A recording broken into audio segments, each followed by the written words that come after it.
The Apple Watch Ultra 2 hit the market last year with a little less hype than the year prior, promising, a few incremental upgrades and features that refine the experience over the original Apple Watch Ultra. And now that we've had a year of use, let's see how it's faring. Plus, we'll explore the latest rumors about the successor, Apple Watch Ultra 3.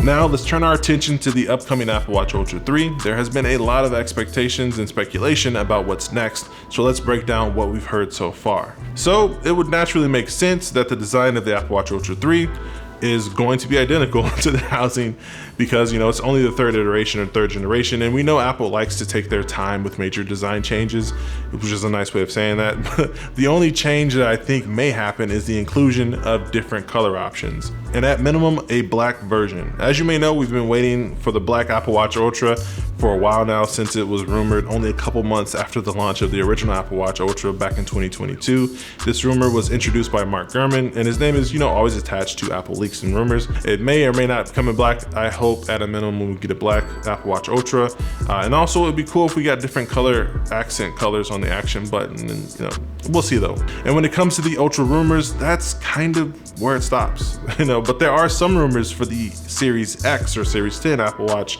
that may indicate what is and what isn't coming to the Ultra. There are two major health features that were slated to arrive on the Apple Watch Series 10 that are currently in danger of not making an appearance this year. One being blood pressure monitoring, and the other being sleep apnea detection. Blood pressure monitoring is a rumor that has been around for quite some time, but was seemingly around the corner until some recent leakers reported that it hasn't yielded consistent results and isn't the kind of feature that you want to ship in beta form. It appears that they were really close to this being official, but they may not make the deadline of September, a month from now. I don't think it's gonna make it to the finish line, but we'll see.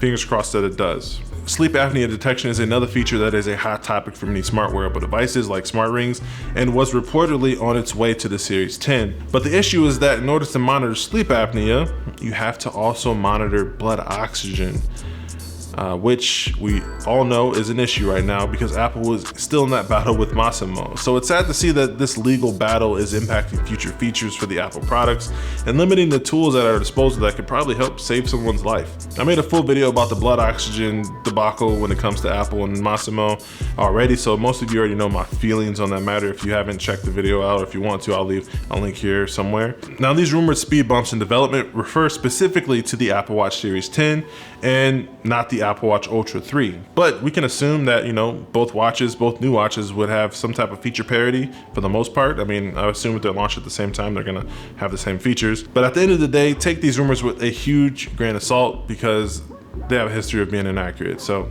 there's that.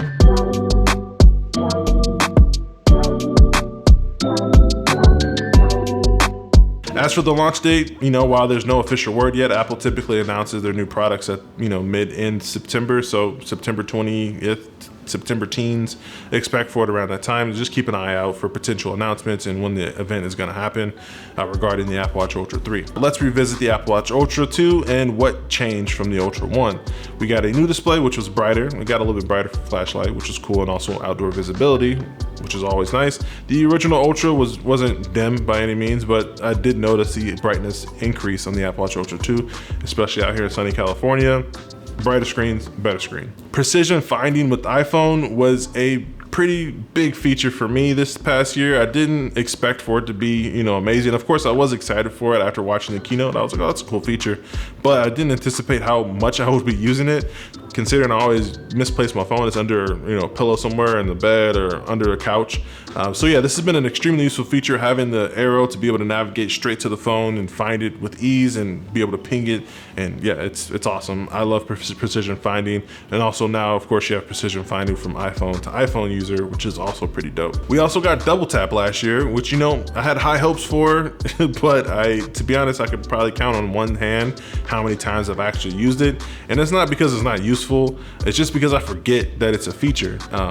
They don't really do a really good job of pushing it to the forefront and letting you know, like, hey, you can double tap your fingers right now to answer this phone call. But I think if it was in my regular routine, I would use it more. If it was a more forward-facing feature, I would use it. This also kind of landed with not the greatest reception because a lot of people were using the accessibility feature prior, but this makes it useful and more instances, if that makes sense, but I just gotta remember to use it. After a year of use, the durability on the Ultra 2 is still impressive. You know, the titanium case is held up remarkably well, showing minimal scratches. I really don't have any scratches. It's been hit on an undisclosed number of door frames and it's held up pretty well.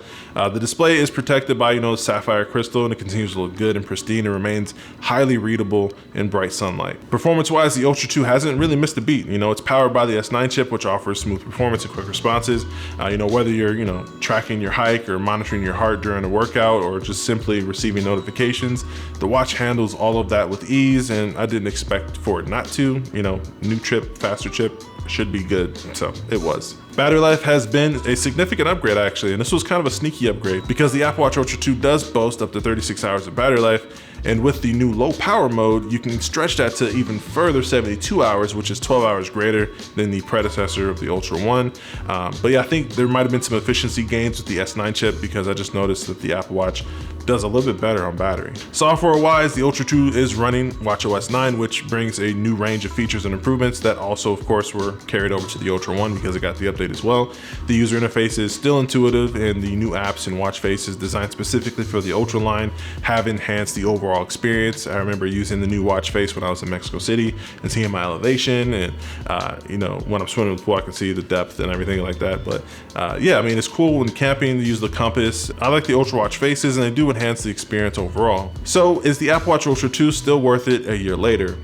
To be honest, absolutely. I mean, it remains a top-notch choice for those that are, you know, need a rugged, high-performance smartwatch with enhanced health and fitness features. And if you have an iPhone, you're gonna get an Apple Watch. It just makes sense. This is the version with the better battery life, bigger screen, is more rugged and durable. Its durability and performance and battery life continue to make it a standout device. As for the Apple Watch Ultra 3, I assume Apple will find a way to make it a useful upgrade for Apple Watch Ultra users, but I doubt if Ultra 1 and Ultra 2 users are going to be the target demographic. Instead, of course, opting to convert users of older, dated technology, which, to be honest, is always the case. Even when with phones, they don't expect if you had an iPhone 15, if you're going to get the iPhone 16, like, people don't upgrade that often. That's just not the way it works.